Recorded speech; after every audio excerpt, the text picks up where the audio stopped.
Vamos falar então da volta às aulas, todo mundo esperando ansiosamente a volta às aulas. O fechamento das escolas no Brasil já dura o dobro da média mundial. A gente está recebendo aqui no estúdio o secretário de Educação de São Paulo, Rocieli Soares, que concorda, né, que a gente tem que voltar com as aulas. O senhor já falou em massacre educacional, né, com o fechamento. Qual é a situação, afinal de contas? Algumas escolas já voltaram parcialmente, outras estão se preparando para a volta, mas houve um novo adiamento das aulas, né, nas escolas estaduais aqui de São Paulo. Eu acho que é importante posicionar, nós somos favoráveis à volta desde o ano passado, né? No dia 8 de setembro, nós abrimos as escolas para as atividades extracurriculares, que foi um processo importante, né? Porque as pessoas diziam, não, porque a criança vai contaminar mais, porque tudo vai acontecer, e tudo virava culpa da escola, né? Então, quando a gente começou com as atividades, foi importante, inclusive, para demonstrar isso, porque lá fora as pessoas diziam, não dá para comparar a escola do Brasil com a da Europa. Aliás, é verdade, né? Porque na Europa está fazendo menos 5, menos 10 graus, e eles não podem nem abrir a janela para ventilação, e ainda assim a escola é prioridade lá. Então, a gente abrir desde setembro aqui para a gente foi importante para aprender. Tivemos 2 milhões de estudantes passando pelas escolas no ano passado, sem ter um caso de transmissão dentro de escola. E, obviamente, agora não tem mais como não ter a volta às aulas efetivamente, né? O Brasil é um país que mais, um dos países, pelo menos, que mais está demorando, está aumentando a diferença educacional entre os países de primeiro mundo e a gente. Então, se a gente que deveria estar numa posição muito melhor, a gente está retroagindo, sem falar nos impactos que a gente tem no lado emocional, na própria aprendizagem.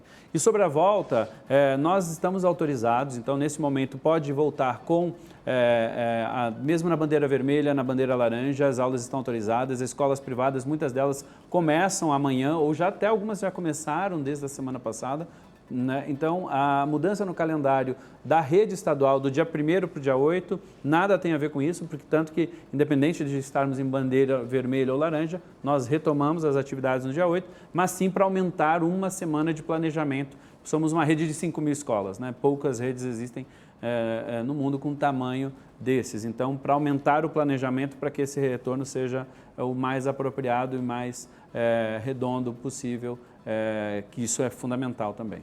Mesmo assim, secretária, há muitos pais e professores que ainda estão reticentes com essa volta às aulas, com as escolas abertas, justamente por causa do recrudescimento da pandemia. O que o senhor diria para convencer esses pais a levarem seus filhos de volta às escolas? O que foi feito nesse meio tempo para preparar a rede estadual de ensino para a pandemia? Eu acho que tem duas coisas que a gente, como sociedade, precisa olhar. Obviamente, nós temos a preparação das escolas, já falo dela, e a outra é a hipocrisia, né? Porque a criança está na rua, não pega, né? A criança está no supermercado, está no shopping, o adolescente está fazendo festa, as festas sociais de famílias de fim de ano, nada disso é problema, somente a escola, né? Parece que a escola é o fardo do mundo, enquanto no mundo inteiro já se provou que o ambiente controlado, o ambiente, obviamente, com menos estudantes, com rodízio, mas com procedimentos que devem ser cuidadosos, então a gente tem que enfrentar isso, né? Por que tudo pode, menos a escola pode? E no mundo inteiro, todas as pesquisas hoje no mundo mostram, a escola é sim um ambiente seguro. Então, acho que esse é um primeiro ponto, né? As pessoas precisam entrar no debate, que é importante. Nós estamos debatendo algo errado. Não devemos debater se a escola deve ou não voltar. Nós deveríamos debater o que é preciso para que a escola volte. Você, pai, que nos assiste hoje, é esse o debate que nós deveríamos estar fazendo. Professor, é esse o debate que a gente tem que estar fazendo. Se eu tenho um problema na minha escola, como que eu resolvo para que ela volte? E, obviamente, a gente está trabalhando com isso. Desde o ano passado, a gente, por exemplo, passou recursos para as nossas escolas, foram 700 milhões de reais. Uma escola que costumava receber 5 mil reais, passou a receber 150, 200, 300, até 400 mil reais, dependendo do tamanho do número de aluno. Das 5 mil escolas, 4.600 escolas reformaram seus banheiros, né? Nós tivemos reformas assim, em vários ambientes. Compra de EPIs, desde face shield, máscara para estudante, para professor, álcool gel em abundância, papel higiênico, sabonete, tudo isso está preparado. E agora enviamos mais recursos para que a escola continue nesse tom de preparação. Mas tudo isso que está sendo feito, se tiver coisa para melhorar, obviamente temos 5 mil escolas. Temos problema em alguma? Temos. E vou ter, independente da pandemia, todo início de ano letivo, a gente encontra problema em alguma escola. A gente vai lá e tem que resolver o problema dessa escola. Então, de novo, não é, aí vou suspender a volta às aulas de todas as escolas. Não, nunca se faz isso, né? O que a gente precisa agora é ir para o debate é o que a gente precisa fazer para que as escolas voltem, sejam públicas, sejam privadas. Secretário, quando o senhor fala, e é fato, é evidente que há problemas nas escolas, mas talvez o principal problema para as escolas seja o sindicato que representa os professores da rede estadual, a POSP, comandado de forma vitalícia por uma, inclusive, deputada estadual do PT.